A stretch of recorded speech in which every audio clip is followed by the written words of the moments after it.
What's going on, everybody? And thanks for tuning back in to another episode of Florida Prison Talk. Got my boy Jake back up in here. This is part 2. So if you just tuned into this one, make sure you go back and watch part 1. This right here is part 2. And for this particular episode right here, I want to take the viewers through what it's like for a white person going through the Florida Department of Corrections. That's what I'm looking to. Going through again what it's like. That's why I got him on here, for a white boy going into the Florida Department of Correction. That's what this one is about. So go ahead and introduce yourself real quick, bro. Again. Jake from Florida. Did some time back, about like 10 years ago. Been out a while now. All right. We getting right into it.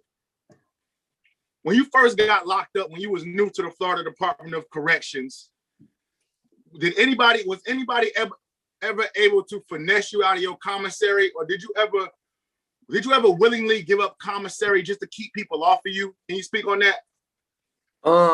No, I could never say to keep people off of me, but yeah, I definitely got finessed for sure, multiple times, over and over and over. So you realize, like, oh damn, motherfucker will run some mean game down to you and talk to you for 20, 30 minutes about some bullshit, really just to like get a soup out of you. But this whole long process, you're like, oh, okay, yeah, that sounds like it could work, you know. And in the end, like, you realize later when you don't get the soup back, like, man, shit was all bullshit.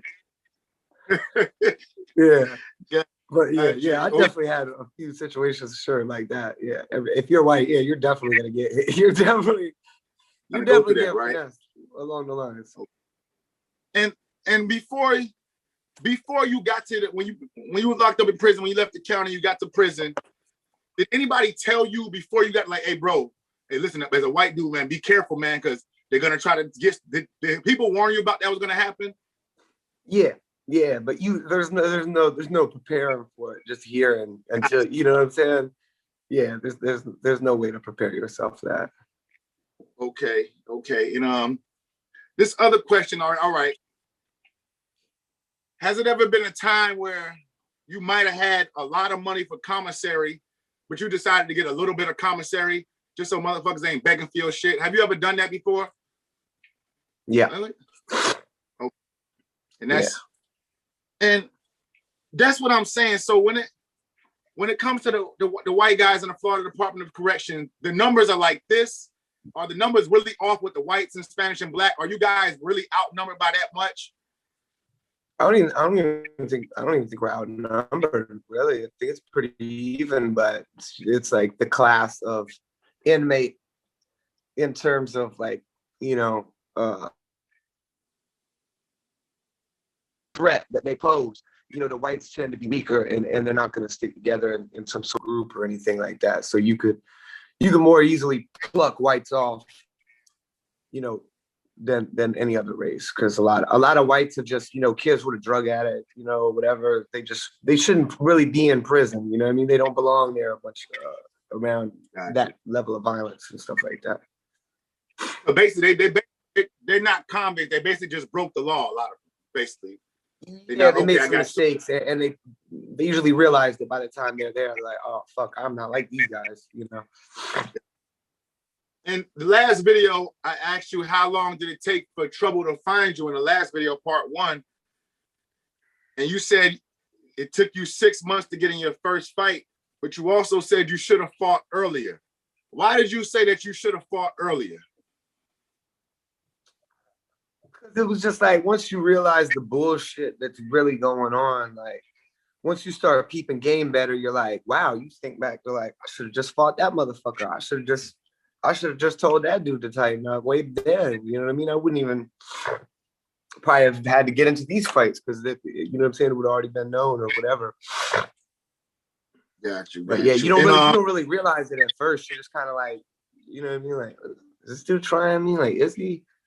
Yeah, I came from a different, I guess, people where, you know, on the streets, it was like if somebody was trying you, they just made it very well known, like, fuck you or whatever, you know. They don't kind of ease into it. And, you know, it was, you know what I'm saying, I was a nicer guy, so I wasn't really, I'm still am, you know what I'm saying, not really confrontational. So it's like, it was hard for me to realize that line was further over here than where I thought it was when people were crossing it. Okay. And as far as the white kids in the Florida Department of Corrections, the white boys that act black or the white boys that are from the hood, do they tend to have it easier than the regular white boys?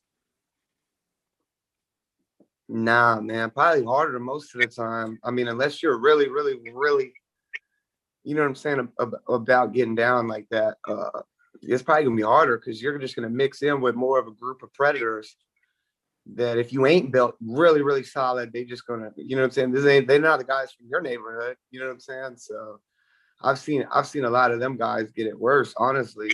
You know what I mean? But yeah, there's a few, you know what I'm saying? If it's really in you, you just a hood motherfucker. You ain't buy no bullshit. You're gonna be all right, you know what I mean? But you better not be half stepping and not really be built like that, and then try to, you know, fit in with that crowd because they're gonna know. You know what I mean? They're wolves. Yeah. Okay. And okay. Dealing with the stuff you dealt with in the Florida Department of Corrections, you know, with the blacks. As you said last video, you started people trying to step down. You know, maybe some Spanish people trying to step down. Did that have an effect on you when you came home? Did you look at those races different? Did you have like more of a dislike for them when you got home after what you went through in prison? Yeah. Definitely. It definitely has an effect on you for sure in that matter. But you know, I try not to let it affect me, you know what I'm saying, as much as it does, you know what I'm saying, more other people. I wouldn't revolve my life around it. You know what I'm saying? I got a mixed daughter, so it's like I can't, I've been approached by those type of whites, you know what I'm saying? Like, hey, you know, we like how you handle, you know what I'm saying? Like, bro, I'm not on that, you know what I mean? Just because I did what I did with that guy doesn't, you know what I'm saying, have nothing to do with the rest of them or whatever. Got you. And like I said, no, you hit that like it does everybody. It does everybody. Yeah, nobody can lie and say that they're not going to have a different feeling after that. Got you. Perfect. And like I said, guys, hit that like and subscribe button. It's not going to be a long video at all. I just got to ask these questions that some of the subscribers wanted to know. Now, you said that the last video, I remember you saying that white boys don't stick up for each other. So that brings me to this question. The last video you said, I think you said you and a couple other white guys arrived at Marion or Sumter, and you said by the time you got there, you knew how to move by then. But the other white boys you came with had a problem. They was getting their commissary and stuff taken. Remember saying that? Yes. Okay, so my question to you is, why not help those white boys that's getting their commissary taken and stick up for them, or it doesn't work like that?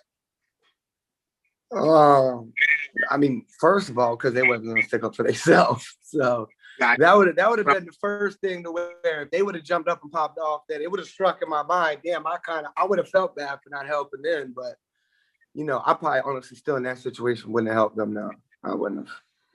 Right. Okay, just because they wouldn't have helped me. You know what I'm saying? I could tell by the character. If it would have been some solid cats and we came together and we made a pact, like, hey, we gonna ride, you know, fuck it, whatever. You know, it would have, yeah, I'll ride with them, but just some random nerd dog. Nah, them motherfuckers get violated all day. I'm not Superman. You know what I'm saying? I'm trying to just keep them up off of me. Got you. And we got my boy Jake in here. I'm loving these answers, bro. I think I got like one more question. Two more questions.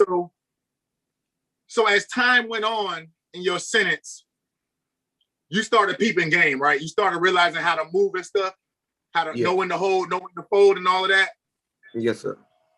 Okay, as time went on, and this last question right here, man. Just like I said, you answered all the questions I asked you. You answered them perfect, man. You kept it really honest, and those all the answers you gave was the answer. That's what I wanted to know. For them 6 years, man, in prison, what would you say? I might have asked this the last time, but I want to end it on this note this time. What would you say you learned the most, man, in prison, in that amount of time you did in prison? What did you learn the most? How to deal with people, how to judge character, and how to read situations, you know, and in whatever life I've always been involved in, you know what I mean? That's pretty necessary. And ever since my release and all, you know, I've been through a lot of situations and a lot of things could have went bad, you know, and I've seen a lot of things coming and maneuver differently, and I would definitely appreciate that to the prison system. It definitely taught me a lot. I grew up in there, and it made me into a much smarter human being than I was before I went, or that I probably would have been had I not went, because it's a very serious situation, and you're surrounded by seriousness. There's no time for playing. So yeah, it taught me that, yeah, how to read the people that was around me that I was dealing with. Okay. Hey, listen, I appreciate Jay. This is part 2, but I want you to end with this. You're in Humboldt County, California, right? What's going on? Like, what kind of work are you doing again? Man, we're just out here hanging out, man. Got you. That's what's up, man. And I appreciate you coming on the page, man. I appreciate your honesty. Hey, make sure you hit that like and subscribe button, man. And hopefully, man, we'll think of something, maybe come up with a part 3, or you link me up with some of the guys you was locked up with in Florida that you know, and maybe they come on the page. Yeah, I got probably some buddies, man, that maybe have some more interesting stories, some funnier ones that I've heard that, you know, just talking with them and laughing, that I know some good ones. Okay, I got you. All right, that's right. Last question. When you was the first video, you said that you was hanging at blacks with the blacks. I don't know what institution you was hanging with them at. You said you was hanging with the blacks, and then you started noticing some predatory ways after a while. What kind of ways would you start to notice after a while? Wanting more shit from me than I'm, getting from you. Got you. And all of these answers is answers that I knew. I feel everything you're saying. Hey, listen, it's easy win. Florida Prison Talk. Got Jake in Humboldt County. Hit that like and subscribe button. We out of here.